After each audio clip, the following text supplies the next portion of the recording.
Hello everyone, আসসালামু আলাইকুম। কী অবস্থা সবার? আরও একটা নতুন ভিডিও নিয়ে হাজির হয়ে গেলাম আমি। আর সকালের নাস্তা থেকেই শুরু করছি আজকের ভিডিওটা। পরোটা, আলু ভাজি আর সাথে চা। ঝটপট নাস্তা শেষ করে ফেললাম। এখন ছেলেকে নিয়ে স্কুলে যাওয়ার পালা। স্কুল থেকে এই তো বাসায় ব্যাক করছি। আর ফেরার পথে এখানে অনেক রকমের সবজি দেখলাম আর সেই সাথে দেখলাম কাঁচা আম। তো ভাবলাম একটু কাঁচা আম আর সেই সাথে টুকিটাকি কিছু সবজি নিয়ে যাই। তো সেগুলোই নিয়ে নিলাম আর নিয়ে এখন আমরা বাসার দিকে ব্যাক করছি মা ছেলে দুজন মিলে। আর এই হচ্ছে, বলেন তো এটা কি? এটা হচ্ছে আমাদের এলাকার ঈদগাহ মাঠ। অনেক ভিডিওতেই দেখিয়েছি হয়তোবা। তো এখান দিয়ে যাচ্ছিলাম, হঠাৎ করে হচ্ছে পাশেই দেখলাম দুইটা কাঁঠাল গাছ, এবং গাছগুলো এত পরিমাণে খুব একটা যে বড় তা কিন্তু না, ছোট গাছে, বাট মাশাল্লাহ এত পরিমাণ কাঁঠাল হয়েছে দেখেন, জানি না কতটুকু বোঝা যাচ্ছে, এবং সাইজগুলোও দেখলাম বেশ ভালো একটা সাইজ হয়ে গিয়েছে। তো এর জন্য দেখি একটু টুকটাক ভিডিও করে রাখলাম।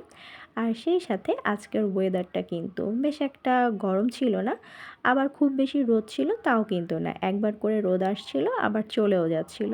তো এই তো ভালোই লাগছিল, মা ছেলে মিলে হেঁটে কিন্তু বাসায়ও চলে আসলাম।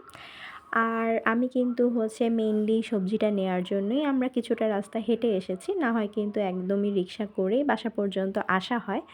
তো বাসায় আসতে আসতে অলরেডি দেখলাম আবার কিন্তু ভালো একটা রোদ উঠে গিয়েছে। তো যাই হোক, বাসায় কিন্তু চলে এসেছি। তা মানে সেটাই শান্তি আসলে। যাই হোক, বাসায় আসার পর এই তো আমার এখানে অনেক গাছপালা আপনাদেরকে একটু দেখালাম। আর এইদিকে বলেন তো এটা কি? এটাকে কি বলে? আসলে এটা মনে হয় গজাই বলে। আমি ঠিক নামটা জানি না, আপনারা জানাবেন যদি আমি ভুল বলে থাকি। স্কুলের সামনে দেখেছিলাম, তো ভাবলাম নিয়ে নিই। আসলে প্রতিদিনই দেখি, তো আজকে ভাবলাম গরম গরম ভাসতেছে তো একটা নিয়ে আসলাম। এখন বসে বসে এটাই খাচ্ছিলাম। এরপর দুপুরবেলা রান্নাবান্না শুরু করতে হবে। আর আজকে আম্মু বলল গরুর ফ্যাপসা রান্না করবে। তো তার জন্য এটা কিন্তু আগে থেকেই সিদ্ধ করে রেখেছিল। আমি এখন এটাকে সুন্দর মতো ছোট ছোট করে টুকরো করে নিচ্ছি। আচ্ছা বলেন তো, আপনারা এই খাবারটা কারা কারা পছন্দ করেন? অবশ্যই জানাবেন কমেন্টে। আমার কাটা হয়ে গিয়েছে, এখন রান্নাটা শুরু করে দেওয়ার পালা। অনেকের কাছে গরুর ফ্যাপসা নাকি একদমই পছন্দ না, কারণ এটা নাকি একটু রাবারের মতো লাগে। বাট আমার কাছে যে খুব একটা খারাপ লাগে তা কিন্তু না। আপনারা কোনটা পছন্দ করেন, কলিজা না ফ্যাপসা? কমেন্টে জানাবেন। এইদিকে আমার মশলা কষানো একদম হয়ে গিয়েছে। এখন আমি এই তো ফ্যাপসাগুলো দিয়ে দিচ্ছি। আর আমার কাছে এগুলোর মধ্যে যে ওই যে যে শাকি বলে যেটাকে, কুরকুরে যে একটা অংশ, তো ওইটা খেতে বেশি ভালো লাগে। আপনাদের কাছে কেমন লাগে? এই তো দেখতেই পাচ্ছেন আমার ফ্যাপসা কিন্তু কষানো হয়ে গিয়েছিল। আমি এখন সেদ্ধর জন্য পানি দিয়ে দিয়েছিলাম। তো কয়েকবার করেই কিন্তু আমি এই কাজটা এসে করেছিলাম। এখন আমি আলুটাও সেদ্ধ করে সেদ্ধ হওয়ার জন্য পানি দিয়ে দিলাম। এর মাঝখানে আমার হঠাৎ মনে হলো আমি গতদিন রাতে একটা পুডিং বানিয়েছিলাম। তো গরমের মধ্যে ঠান্ডা ঠান্ডা একটু পুডিং বের করে নিলাম ফ্রিজ থেকে। রান্নার ফাঁকে এখন বসে বসে এই পুডিংটা খাবো। আর আমি কিন্তু পুডিংটা আলহামদুলিল্লাহ বেশ ভালোই বানাতে পারি, এবং খেতেও কিন্তু অনেক বেশি মজা হয়। কয়েকবার হয়তোবা আপনাদের সাথে শেয়ারও করেছি। আর আজকের পুডিংটাও বেশ মজা হয়েছিল। তারপর আবারও চলে আসলাম কিচেনে। এদিকে আমার রান্না কিন্তু একদম প্রায় শেষ হয়ে গিয়েছে। শেষ পর্যায়ে জিরা গরম মশলা আর একটু কাঁচামরিচ দিয়ে এক্ষুনি চুলা থেকে নামিয়ে নেব। এই হচ্ছে ফাইনাল লুক। এদিকে হচ্ছে একটু কাঁচকলার তরকারিও রান্না করা হয়েছিল। বসে গেলাম দুপুরের খাবারটা খেতে। মজা করে খাবারটা খেয়েও নিলাম। তারপর সন্ধ্যার আগ মুহূর্তে দেখি হঠাৎ করে একদম চারিদিক কালো অন্ধকার হয়ে গিয়েছে। একদম অনেক বেশি পরিমাণে বাতাস উঠেছে, ঝড় শুরু হয়ে গিয়েছে। জানি না কতটুকু বোঝা যাচ্ছে, কিন্তু এত পরিমাণে ঝড় শুরু হয়েছিল মনে হচ্ছিল সব কিছু না জানি উড়ে নিয়ে যায়। তো দেখতেই পাচ্ছেন এখানে গাছপালাগুলো কি পরিমাণ করে দুলছিল। আর আমাদের এদিকে যেহেতু অনেক বড় বড় গাছপালায় আছে, মনে হচ্ছিল এক্ষুনি মনে হয় একটার ঘাড়ের উপরে আরেকটা পড়বে।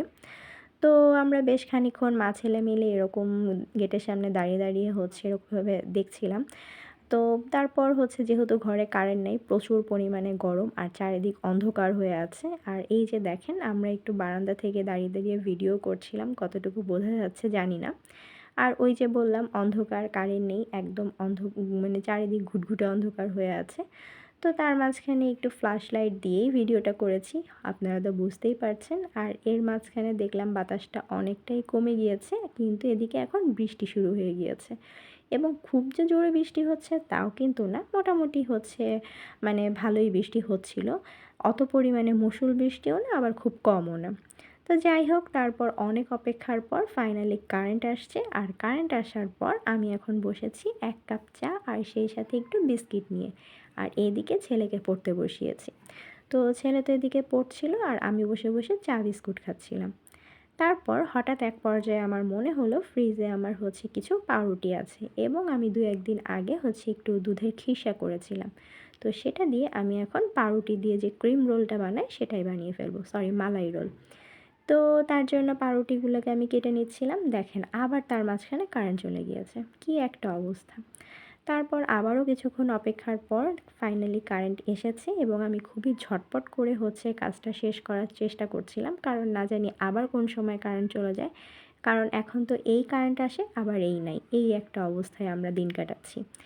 তো এই তো আমার একটা রোল কিন্তু একদমই হয়ে গিয়েছে। জাস্ট আমি পাউরুটিটাকে একটু বেলে নিয়ে এখন ভিতরে খিরসা ভরে দিয়েছি। আর ফাইনালি উপর থেকে আমি আগে থেকে একটু জাল করা দুধ রেখেছিলাম সেটাই দিয়ে দিলাম। এবং এই যে খিরসাটুকু ছিল, কিছুটা খিরসা বাঁচিয়ে রেখেছিলাম। এখন ওপর থেকে একটু ডিজাইন করে দিলাম। দেখতে যেমন সুন্দর হয়েছিল, খেতে কিন্তু বেশ মজা হয়েছিল। এখন এটাকে ফ্রিজে রাখতে হবে, কিন্তু আমার কাছে কেন জানি সেইটুকু সময় আর সহ্য হচ্ছিল না। আর যেহেতু বানিয়েছি ভাবলাম যে এখনই একটা ঝটপট একটু টেস্ট করে দেখি কেমন হয়েছে। কিন্তু ওই যে বললাম, এটা যত বেশি দুধে ভিজবে সফট হবে, ফ্রিজে রাখলে ঠান্ডা, ঠান্ডা খেতে অনেক বেশি মজা লাগবে।